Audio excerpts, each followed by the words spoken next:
What is up, YouTubers, gamers and fellow hobbyists out there? Welcome to Chill with Pete, the coffee break catch-up series where I bullet point highlights that have been going on recently with me. Doesn't have to be coffee, you can have tea if you want, or juice, or whatever, water, anything, doesn't matter, right? Just refreshment. But for me, it's a coffee break, and I'm just going to bullet point things in no particular order, because this is the first chill that I've done in a couple of weeks. Still trying to get back on track with getting the regular videos out there. You just got to grab the moments as and when I can. They're starting to come a little bit more often now, which is good, which is great. And so here we are. This is Monday, the whatever it is, the bank holiday of August. So,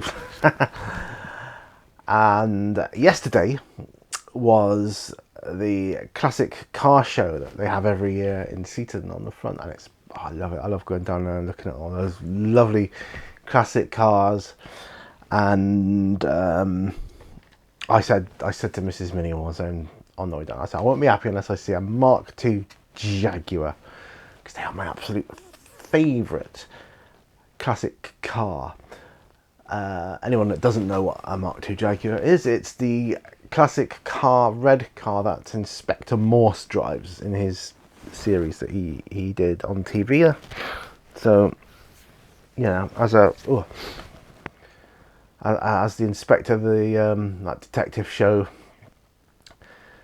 based on the books, he drives a red Mark II Jaguar. Oh, gorgeous! I just love them. The contours, the shapes, the lines, just lovely. And I saw about 4 or 5 yesterday, and Daimlers. They're very, very similar, but they don't have the Jaguar little metal chrome logo thing on the front that's leaping forwards. No, it's just iconic, you know, it's just iconic. It's got like a little Daimler thing on the front as well, which is, yeah, it's nice, but just missing that little something, but still got the same classic curves and lines, and the leather interiors, and you know, they're there parked up, and you go there, and you know, they've got the windows rolled down. You can just stick your head. You can smell the leather. You know, it's just like, oh, smell that.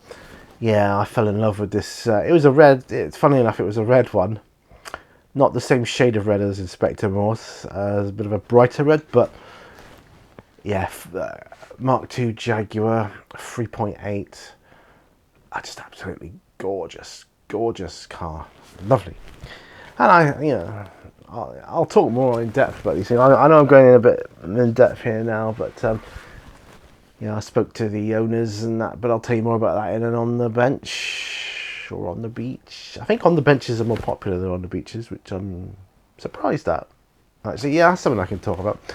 I've noticed on my videos analytics that on the benches are more popular than on the beaches, which is odd.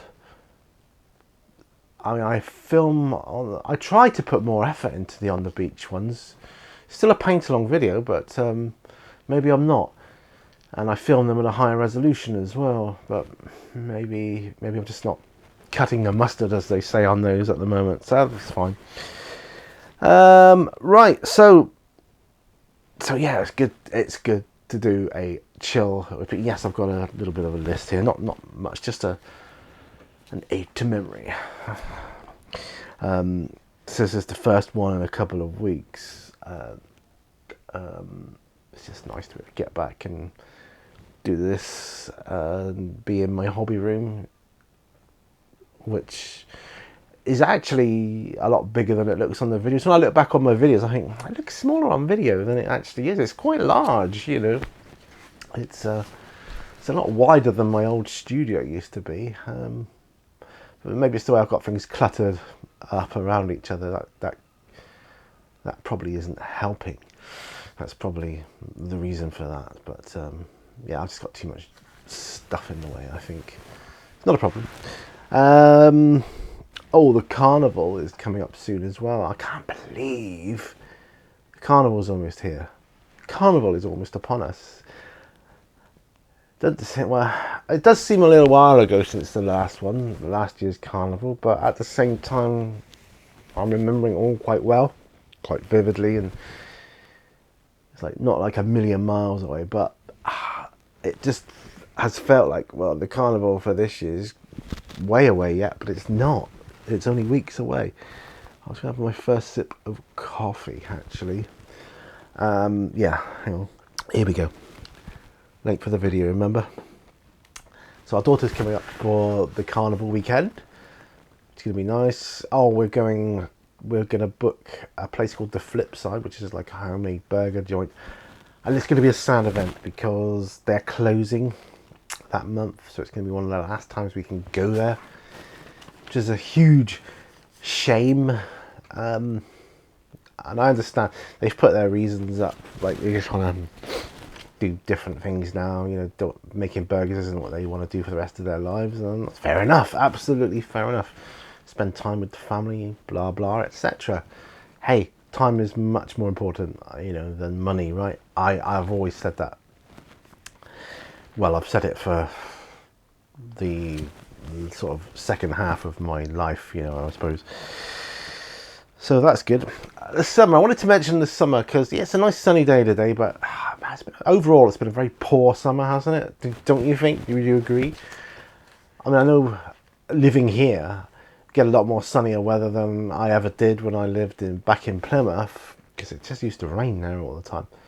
But I'm a bit disappointed because last year here was a lot more sunny days than we ever have had this year. So it's a little bit disappointing, but hey ho. So this is coming out in no particular order, by the way, and I've had to move because Lucian has one of his beds in here. He's got a bed in here where I'm sat. Almost is in the exact spot where his bed goes, so I've had to move it over side. So I hope he's not too perturbed when I move it back, and he'll go, "Hey, my bed's been moved." And he'll, you know, he doesn't like things disrupting his environment, and I really don't mind him being in here. It's nice, and it's still one of his safe areas from Dylan, the dog. I'll talk about him in a sec. Yeah, and he's got we got him a cat tree, you know, one of those things with perches on and little hidey holes and scratching pillars and dangly things and all that, you know, and he loves it, absolutely loves it. We should have got one sooner. Yeah, we should have got one sooner because he absolutely loves it. And it's great for putting like little treats like the dreamies and things, or those sticks you can break up 8 or 9 little bits. You can just scatter them around all over the tree, and he has to go hunting for the bits, and I love watching him look for them. It's great, you know, it really is good. Yeah, I just like watching his environment enrichment, as they say. It's great to see. Anyway, right, so that's Lucian. He seems okay. He seems quite chilled. He's getting used to the new temporary routine that we've got, and it is only temporary because this is not how I want things to be forever going forwards with the cat and the dog. This is just a temporary phase, for want of a better word. Because at the moment, Dylan is very reactive to furries. It's the main thing we need to train on him now, because most of the other stuff he's got nailed. He's good. So let's talk about Dylan then. So he's coming on really, really well with his training. So we've got all the basics covered, you know, the sit, stays, lay down, blah, blah, blah. Loose lead walking, does all that. Oh, we haven't done retrieval yet, like fetch. I don't suppose there's a real... At this stage in my life, I'm thinking, is there a real need for that, really? I mean, I think as dogs get older, from what I've researched as well, they generally lose interest in playing as much. Not quite, they're not as excited anymore about new toys and things as they once were. But I think throwing like a ball or something, they never seem to grow out of. So maybe I should integrate that, get him used to that. yeah, recall. That's the big one now. Recall and reactivity. I think it's all linked, because we can get him to, because I can get him to leave stuff in a controlled environment anyway. You know, I can say leave it and he'll just back off and sit down and look at me, and that's great. He's looking to us a lot more now than he ever did to start with. He wasn't paying attention, you know, it's just typical puppy behavior really, you know, but he is now, and he learns so quick, but it tires him out. I tell you, training a dog, it seems to tire them out when they've got to think and concentrate. Yesterday evening, I got MS. I didn't feel at my best to go for a walk. I couldn't do it. So I thought, damn, I can't do his evening walk. We did a slightly longer midday walk, but I couldn't do an evening walk. So what I did was did some training with him. Like some more, you got to keep topping it up, like keep tuning up, like some mat work is another one he does. Like he sits on, lays on the mat when you tell him to. But if you don't keep it up every day, just training a bit every day, he soon forgets. You know, that's what happens. People, they do all this training and then they think, all right, he's trained now, I'll leave it, and they don't bother with all the exercises that they used to do. And then they think, why is he not doing what I'm asking him to do? And then they get, pissed off or whatever, or fed up. And then you end up sticking them back in a shelter or something. You know, that's one of the great shames of dog owners, I think. They don't put the time and effort in. That's just my opinion. But what was I saying? His training. Yeah, and I'm going to go down later and do some training with him. And I will, we did some training with him yesterday instead of the evening walk, and he was knackered. And the other thing I've learned, particularly about his breed, which, you know, I didn't know, but it came through the trainer, because I got a trainer involved to help with his training. Obviously, I can't take credit for all his training because the dog trainer has been absolutely amazing with him, you know, gotten to where he is. We've had him 8 weeks, and he's where dogs I've had in the past, it's taken years to get to that stage. You know, he's coming on so fast. But one of the things I've learned through him is, because he's a pointer, so one of the big inbuilt kind of DNA-centric things is that they love to smell, sniff and smell.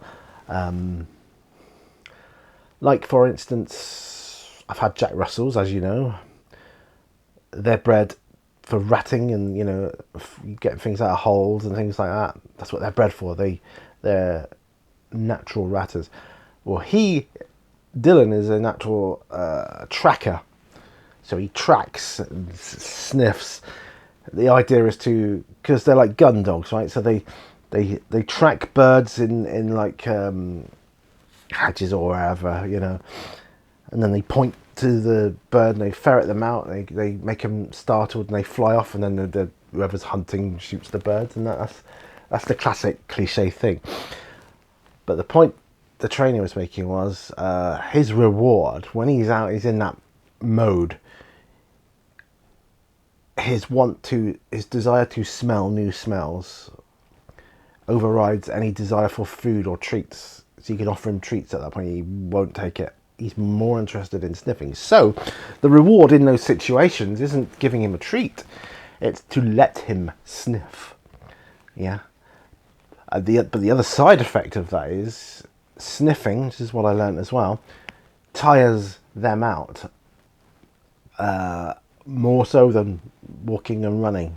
And I didn't know that before, but the results speak for themselves. It's self-evident when he's been somewhere new, loads of smells. We went to Blackberry Camp with him last week, I think it was, yeah. So many smells there, you know. You've seen that on the videos, right? And I've explained it in the past. The woodland area. I thought it's going to blow his mind because he's never seen anything like that before. And the green fields and the grass and the trees, the woodland. He's never seen anything like it. And all these smells, rabbits, squirrels, and goodness knows what else in there. Field mice, blah, blah, blah, birds. He got back, he could barely make it back to the car. He was like so tired. He almost had to lift him out of the car. He was just so tired. Big long drink, took himself to bed. Right, that's him. He was done for the evening. Yeah. Yeah, so it's fantastic. So he's coming on really, really well. The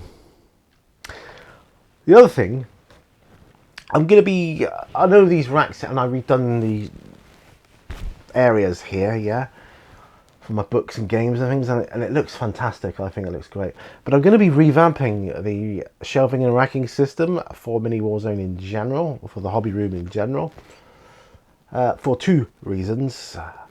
One, these racks, whilst they're brilliant and they're so easy to put together and customize, only hold about 20 kilograms of weight. And up there, I don't know if you can see it, but it's starting to bow under the weight of all these books, which is so heavy, and that's understandable. So one reason is I need to get something a bit more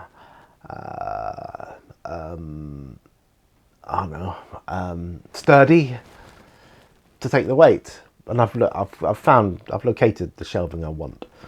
And the other shelving I want to revamp is the nostalgia area, nostalgia shelves. And I'm thinking of stepladder racking, so it comes out narrow at the top and wider at the bottom. Toying with the idea. What do you reckon? I think that would look good, because I do need to revamp my nostalgia shelf area, because I've got a lot of nostalgia stuff on there now, and a lot of stuff on the other one which isn't actually nostalgic to me. It's just stuff I've got nowhere else to put it, but I'll find somewhere. So there's that. And yeah, I think once I've done that, I'll be in a good shape. I'm gonna get Mrs. Mini Warzone little area here as well. I want her to have an area for her hobbies that she likes to do, reading and whatever else. I just think it'd be nice. So I'm going to put that over there. There's plenty of room over there to do that. Coffee. And lately, on the paint-along videos, on the benches, on the beaches rather, I've managed to clear several miniatures off of the bench, which is exciting because I'm looking to be doing some building after. I want to build some MDF terrain. I've got a bit of that I want to build. I don't know what to build first, actually. I've got dungeon tiles which don't need building, but I just need to paint them to match the other ones I've got. And I think they're over there somewhere. I have to dig them out. I've got a hunting lodge which I'd like to build, because that's going to be integral for my role-playing campaign when I get around to it. I know I've got all these big ideas of stuff I want to do, and I'm talking about things I want to do, but in the meantime, because for those things I'll need the time that I used to have before I had Dylan, and he's getting there. He's just not quite at that point yet where I can, leave him for a period of time to go and make a video, or be comfortable enough for him to be minimally supervised. See, at the moment, my wife is downstairs supervising him, and that's fine. And for the most part, he's absolutely fine. Anyway, you could have left him and he'd have been all right. But as he's so young, I just don't want to take the chance at the moment. It's not like we ignore him. We give him loads of attention and loads of walks, etc. And he's got tons of toys. But I don't want him getting bored or stressed or anything like that. So until he's getting used to the routine of our family life now. He understands that at certain times, like after the walk, we like to give him a Kong after he's had a walk, and he's running around. He has a walk in the morning, then he has the zoomies for a bit. He runs in and out of the garden for a little bit, backwards and forwards, and he's like, right, I'm knackered now, I'm going to bed. So he takes himself to bed, and then he gets a Kong filled with this stuff it's called Lily's Kitchen. It's like a natural, like grain-free food for them, just almost like a paste. You just fill the Kong with it. I stick him in the freezer. So you take it out of the freezer, and he gets this like meatsicle Kong that he has to try and get the meat out, which he always does eventually, but it takes him a little while. And he likes to sit in his bed, go through that, and that takes him an hour or so, you know, and it's calms him down. It sort of decompresses him, and he's like, does that, and then he'll wander around for a bit, perhaps, you know, just casually, and then eventually his energy levels build back up again, and then he's running around ready to do the next exciting thing, you know. So it's all good.